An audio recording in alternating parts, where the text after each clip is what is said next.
there. So I'm not whispering. There, can you hear yourself? Yes, now I can hear myself. Isn't that kind of cool? Uh-huh. Right?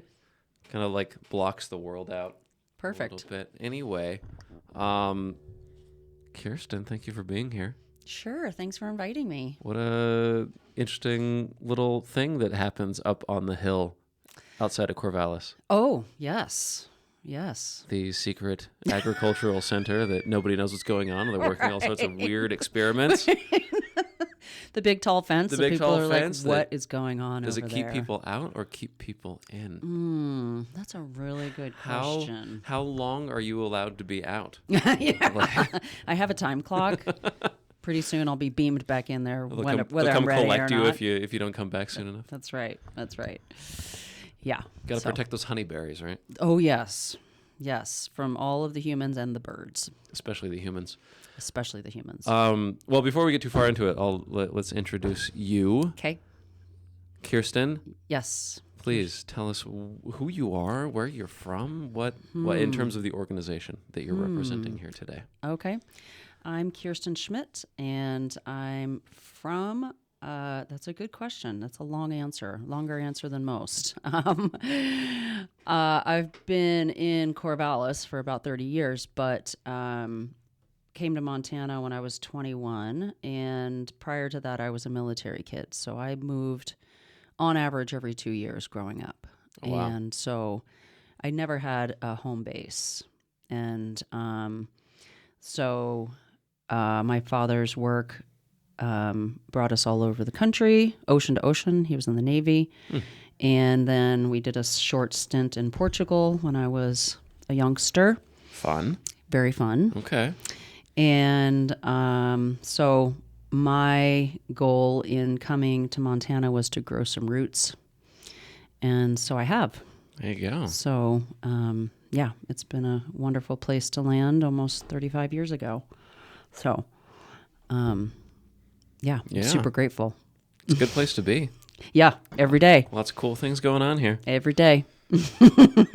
And now you grow honeyberries and other things. Oh, right? well, sort of. I do the administrative financial manament there. Okay. So Well, you ensure that the I money. help to make sure that the honeyberries grow. Let's Yes. say that. So, that is.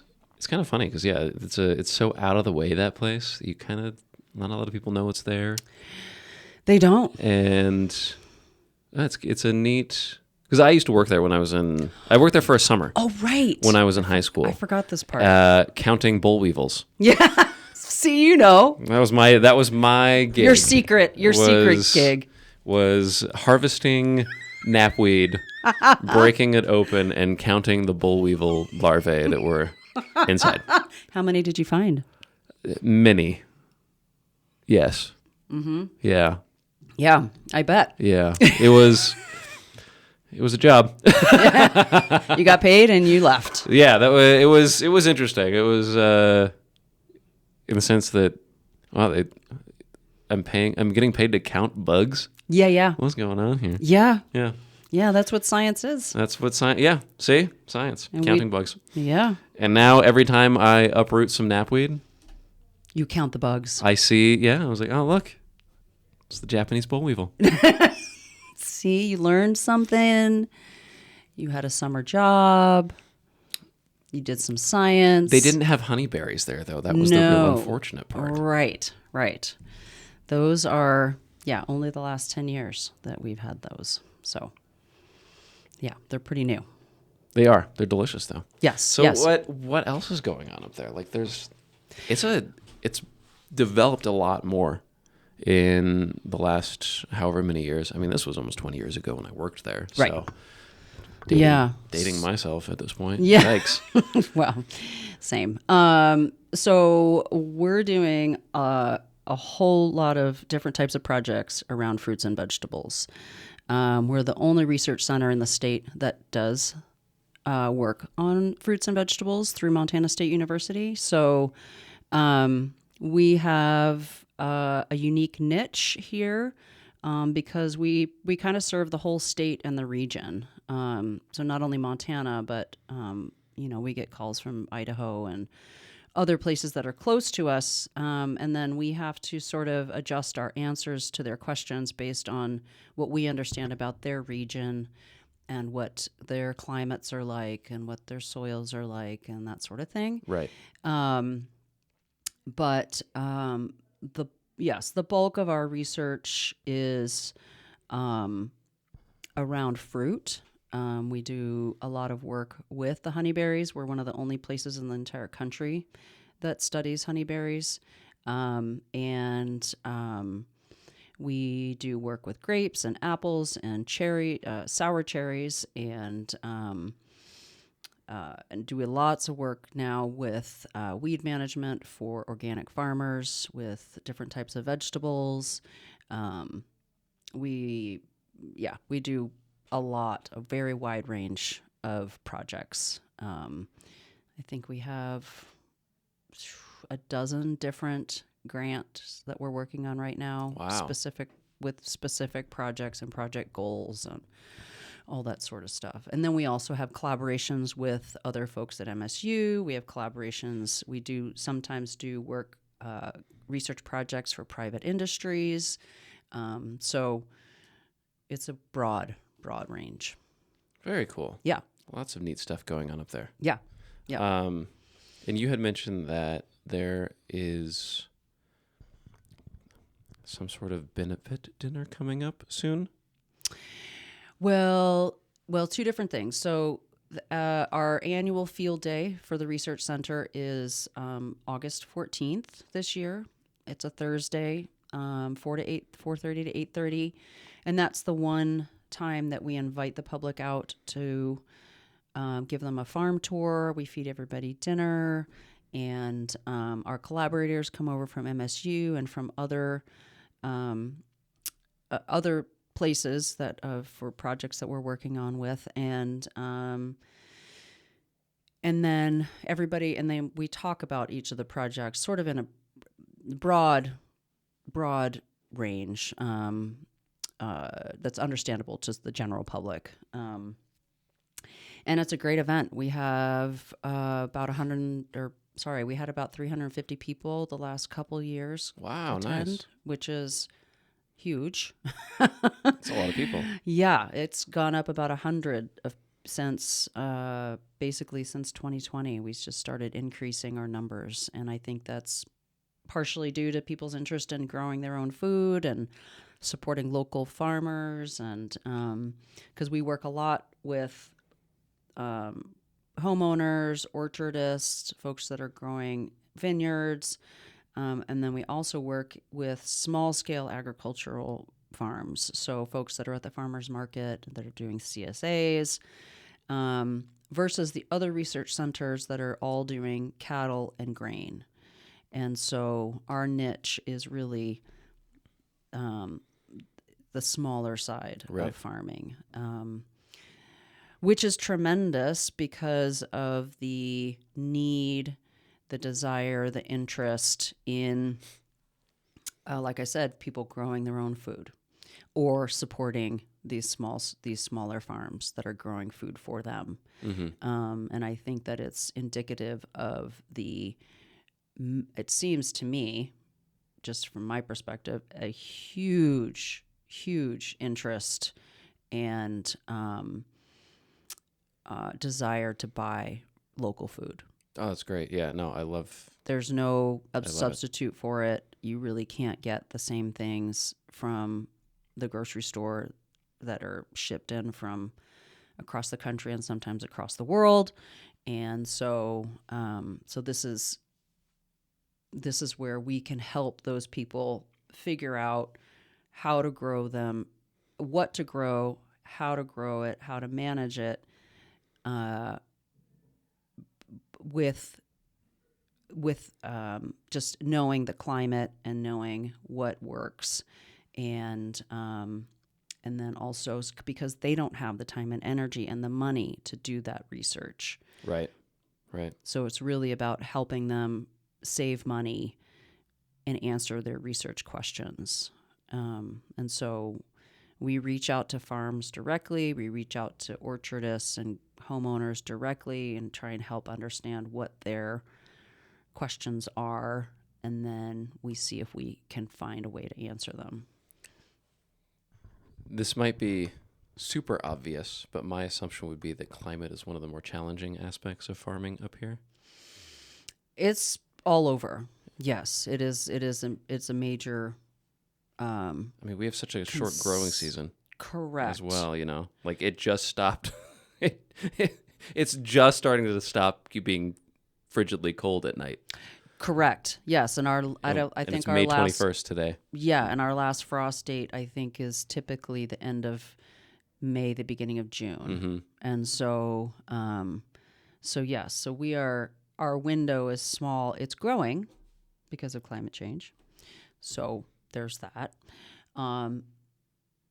But that doesn't mean that it's ever been easy to grow food here. No, because, I mean, we can get a crazy cold burst in the middle of summer that Yes. freezes something, Yes. Or a crazy heat spell that Yeah. can cause things to go awry and plants to not thrive and all those sorts of things. So we're trying to consider climate change in the work that we do. We're seeing those changes because we have 2 weather stations on the farm that are run by different agencies. And so they collect data. We also have access to that data. We share it on our website so people can see, what the rainfall was, what the temperatures were, what the wind speed was, and all that sort of stuff. So we have really accurate measurements there. And then we can use that to understand the impacts on the plants that we're growing. And so, so there's a direct relationship for sure. And it's definitely challenging. So I took the leadership Bitterroot a couple years ago. And we went to Sweet Root Farms. Or no, not Sweet Root, sorry. Winter Kiss Farms. Yep. And do you work with them at all? Because that is a fascinating project they're doing out there where they're doing slow cold exposure to different varieties of leafy greens and broccoli and all this kind of stuff. And it's just absolutely incredible. Like, it's some of the best spinach I've ever had in my life. Oh, that red spinach. Yeah. I can't remember the variety, but it is, I literally crave it. It's like meat to me. It's incredible. It's so good, especially in the dead of winter when you're just really craving green things. And you can get them from the grocery store, but there's nothing like that. Oh, yeah. I mean, that's the local produce that we make in this valley, that we produce in this valley is just, you taste it side by side. It's, world's different. It's so, the flavor, like, you just get this like spiritual sense that it's nourishing rather than just kind of food. Yeah. Yeah, because you know the people. You know the people that are growing it. You know that they're committed. They have tremendous heart. They're really putting their heart and soul into the food that they're growing. And they're struggling to do it. And, and it's not being shipped for days and days and days across, half the country. Sitting in a warehouse somewhere. I mean, yeah, most of the produce that we get up here is already weeks old. Oh, yeah. Easily. It's like those were picked 2 weeks ago before you get them into your shopping cart. Whereas, you go to the farmer's market around here, and honestly, this is summer here is just incredible for that. I wish we could do a farmer's market year round. Right. Where we could have, Well, O'Hara Commons. I mean, O'Hara Commons does it, Yes. right? But yeah, just the ability to get something that's produced here locally, and the nourishing quality of the food itself, but also the fact that it bolsters the community is just like, you have this It's reciprocal effect going on that is more than just about the food itself. Absolutely. And the numbers of people that are jumping into that is growing, and it's incredible to see the innovation and the entrepreneurial spirit of people that are they're they're trying it. They're trying different things, and they're, bringing some really amazing food and products to the table. There's folks that are, doing value added, that are taking the produce that is being grown and turning it into something else. And we're seeing this all throughout Western Montana. I mean, it's just the numbers of entrepreneurs, farms, and consumers that are creating this market that is, I'm not going to say it's easy. I'm not going to say it's not without its struggles, but it is a beautiful thing to watch that grow. And we've seen it firsthand. We hosted an organic vegetable conference in Missoula in January, and we had, tremendous success with the conference overall, between the speakers, the content, the audience, the interest in in growing food and how to grow it and all that sort of stuff. And we had folks from all up and down Western Montana that came to it. And just in talking to all the people that were there and hearing their stories and then also just the sense that we have from all of our interactions. We do a lot of outreach. We do a lot of workshops and going to conferences and publishing papers and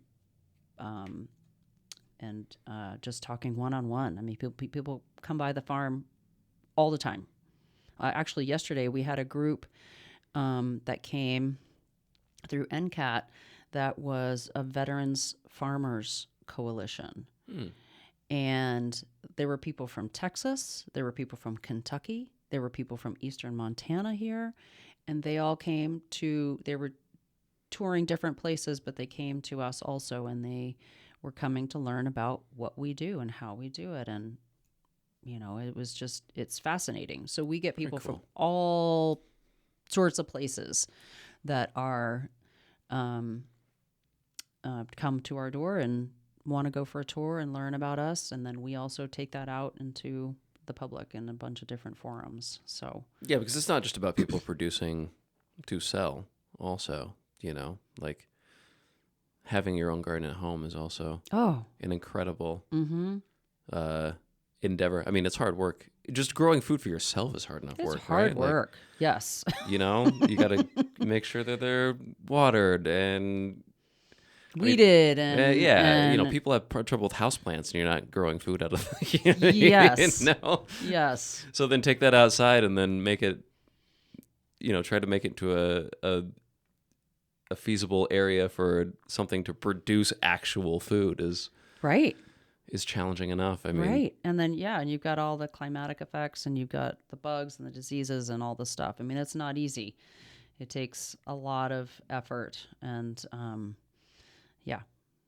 but more and more people are interested in it, and that's great. We need that. Oh, it's fantastic. I think everybody should have a garden of some sort. I mean, you really don't need a lot of space either to grow. It's not going to be all the food you're going to need. No. But you can grow certain things, right? Like, absolutely. For me, tomatoes are always a big one. It's right. always tomatoes, because I would that's what I spend the most on. Yeah. When they're in season. And I typically really only buy tomatoes when they're in season, because everything else is a travesty, in my opinion. Yeah. Sliceable water. I've said this many times before, but that tomato you get in January in the grocery store is not a tomato. Right. It's just like the idea of a tomato, It's a mirage. It's pale, it's mealy, it has no flavor, it's just... Yeah. Like, I didn't like tomatoes for the longest time because of that. Tomatoes and avocados were two things that I was just not a fan of for so many years until, I got... It was when I was living in California. I went to a farmer's market down there, and I got like a fresh avocado. And then I got a bunch of like early girl tomatoes. The first time I ever had like these dry farmed early girl tomatoes. Just like, they blew my mind. They were so good. It changed my life. And since then I've been like, okay. You get it. You have to get the right tomato. It's not just a tomato. Right. It's the tomato. Yes. And it's okay that it's only available for, a couple weeks or a month or whatever. That's what makes it special. Precisely. We don't need it. We don't need it all the time.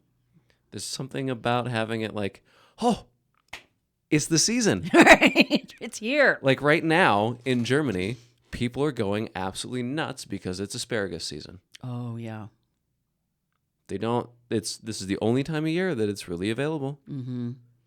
And it is a thing for from middle of May until the first week of June or so. Mm-hmm. Every single restaurant everywhere in that country is asparagus this, asparagus that, asparagus. Right. Because that's the time of the year. Right. And then when it's done, it's done. Right. And everybody looks forward to next year. Yeah. And I think we should kind of get back to that. There's something, you don't need your Greek salad in December. Yeah. There's some, there's it's a special time of year when those foods are available. And when they're come, on a big truck to the grocery stores, it loses its uniqueness and the vitality of the food. So, I feel super fortunate to be working at a place that is working for farmers and homeowners that, or folks that want to grow gardens. They don't even need to be homeowners. They can just have a container garden at their rental. I mean, it doesn't matter. But it's, it feels really good to be helping out, helping feed people, basically. And it gives yourself a sense of security too. That I don't have to go to the store to buy this thing. Like, oh my gosh, I go right there and I can pick it. Like, I don't have to worry about anybody else. Right. And then you find ways of preserving these things too. For sure. I think that's the next step that people are. I think it's becoming more and more popular again. Finally, that canning and preserving and this kind of stuff because pickling, fermenting, all those fun things. It's like I do a lot of freezing. I freeze a lot of stuff because a lot of times I don't want a can, so I just freeze. But it works. It works for me. It's not some like outdated homemaker thing. Like this is modern day food storage methods. It's ensuring your survival. Like what better way of doing it, and then it's also more nutritious for sure. The things that Hands you're down. canning yourself. Yep. And Montana grows we grow tremendous food. We grow a lot, like lentils and chickpeas and, all other types of foods besides vegetables that are pulses, beans that are extremely nutritious and very, and readily available. So, right. And those, we do research on those crops also, to help the industry. And we've got all sorts of super interesting projects that we work on. So there's not a lot of grain or like legume growers around here though, are there? That's kind of mostly like Northeast. Yeah, that's my understanding. Yeah, I'm less familiar with that. I just know that we've done some research in order to help those guys know what to grow, how to grow it, how to manage it. Yeah, because you got places like Havre and on the High Line and everything. It's just nothing but barley fields and wheat fields for days. Mm-hmm. Yeah. I think Budweiser is one of the biggest contractors in this state for barley. I think so. Yeah. If I remember correctly, there's Yeah. a lot of I'm people not growing. sure about that. Yeah. There's a lot of people growing grain here for beer in this state. For sure. Not only for the big companies, but also for locals as well. I mean, I was just at Montgomery Distillery yesterday, and they grow, their grain here for their vodka. Mm-hmm. And actually, I think all their grain is grown in Montana. Yeah, I love that. I mean, that's that entrepreneurial thing where it's like they're taking what's grown here and they're turning it into a marketable product that people love. And yay. Yeah. No, support your farmer. They're what keep us alive. Exactly. Exactly. People lose sight of that when you go to the grocery store and you just see a strawberry or you just see a piece of lettuce. It's right. So in that vein, I'm also on the board of the Chamber of Commerce, and we started this Agriculture and Local Foods Committee Oh, yeah. a year ago in January. And we were able to, with the help of a very generous cartographer, come up with the very first local foods map. And it's two maps. There's a south half and a north half. These are And cool. there are 83 producers just in the Bitterroot Valley that are on these two maps. And on the map, it shows where they're located. And then there's also all their contact information, where they're located, their phone number, their email address, their website, what they sell, where they sell it, and when they sell it. And so these maps are something that you can have in your car. And rather than, scrolling through your phone or whatever, you can have these maps that can tell you, like, oh, I'm in Florence. That means that I can go to, the farmer's market there, or I can go to the orchard that's, around the corner. And that way it's a very accessible resource for people when they're trying to figure out what grows in the valley and where they can find it.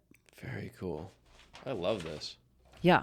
That's fun. It's been a really fun project, and we're getting these maps out as much as possible. So like I mentioned, I'm on the chair of this Chamber Agriculture and Local Foods Committee, and I have a handful of vice chairs that are working with me, and the committee as a whole.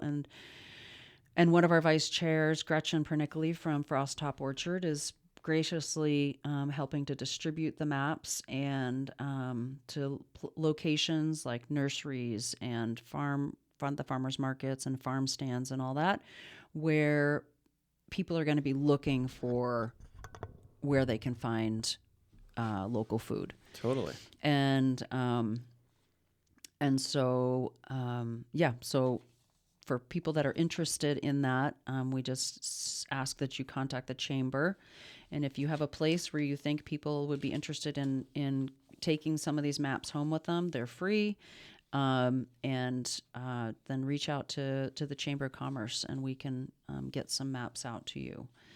And then, super cool. Yeah. And then also this in June, we're going to host our first public event as a committee. Excellent. Yes. All right. Yes. So Thursday, June 26th, we are going to have an event we're calling Know Your Farmer.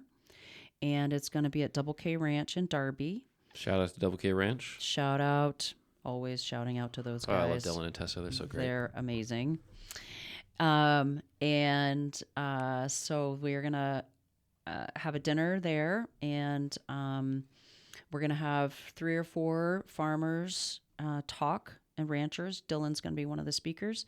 They're going to talk about how it's going for them. They're going to talk about what their successes and challenges are. They're going to talk about the impact of local foods. So we're talking about whatever they want. Yeah. But it's an opportunity for them to talk directly to consumers, which is something that came out actually of the vegetable conference that we had in January. I was sitting next to Carissa McNamara, who's the ambassador for Montana Farmers Union.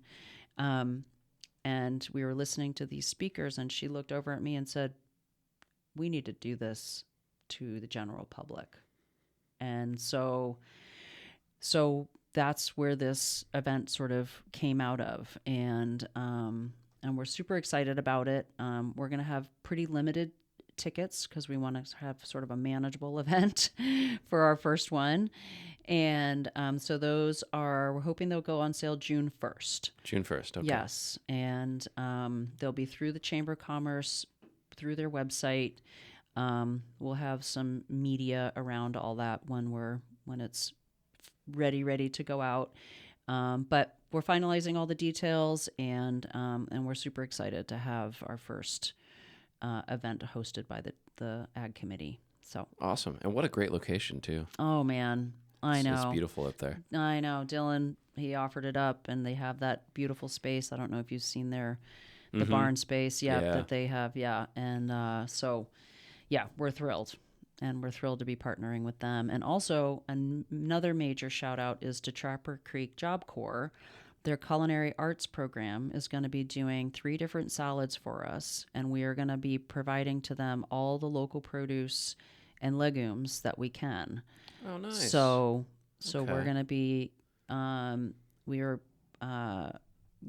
Grace Nichols at Reseda is helping to coordinate with the farms, and we're going to pull all that together and bring it down to them, and then their kitchen and their student chefs are going to make all the salads for us. Wonderful. And so, and maybe, I'm crossing my fingers, maybe they'll make a honeyberry dessert is my hope. Yes. So, because they'll be prime time. I'm definitely buying a ticket now. Okay. If I wasn't sold before, any opportunity to get the honeyberries. There you go. But yes, and it'll be a fundraiser for the Chamber Ag Committee specifically, because we have a very tiny budget, and we're trying to have a little more money to work with, so we can put on some more events. But another piece of that is that a portion of those proceeds are going to go into a scholarship fund for farmers and ranchers to be able to utilize for education, so they can use that money for a conference or a workshop or something that they want to attend that they wouldn't otherwise be able to afford. Because as a part of putting on the conference in Missoula in January, you realize like how costly it can be for a farm to be able to afford to send not only the owners but also their staff to an event like that. And so this was an opportunity to do that. And again, this was Carissa's idea, which she's brilliant in coming up with these sort of multiple ways to give back. And so we're super excited to be able to do that too. So a portion of the proceeds will go towards this scholarship and start to build that fund up at the chamber, so we can help farmers go to conferences and any other educational opportunities they want. How would one be able to donate to that scholarship if they just wanted to? Through the chamber. Through the chamber, okay. Yep. Just contact them directly. They've got a great staff there, and Jody's amazing. So, we're going to start building those coffers up a little bit. Excellent. Yeah. Yep. Well, I think that's an excellent spot to end on a high note. Okay, perfect. June 1st, the tickets go on sale, you said? Correct. All right. Yeah, June 26th is the event. Be looking for those on the chamber website. Yes. And well, thank you, Kierstin. Very, very useful information. Awesome. I'm looking forward to some honeyberry dessert now at the... Yes, and now you got your very own maps. Now I got some maps. These are cool, folks. They're at the chamber and a number of other places around the valley, so be sure to pick these up. Yep. They've got a whole list of everywhere that grows food around here, which is a lot more than you think. Yes. A lot more than you think. So. Yep. All right. Well, I'll let you get back to the farm. Okay. And thanks again for being here. I appreciate it. No problem. Thanks for asking. Yeah. All right. Bye, everybody. Bye-bye.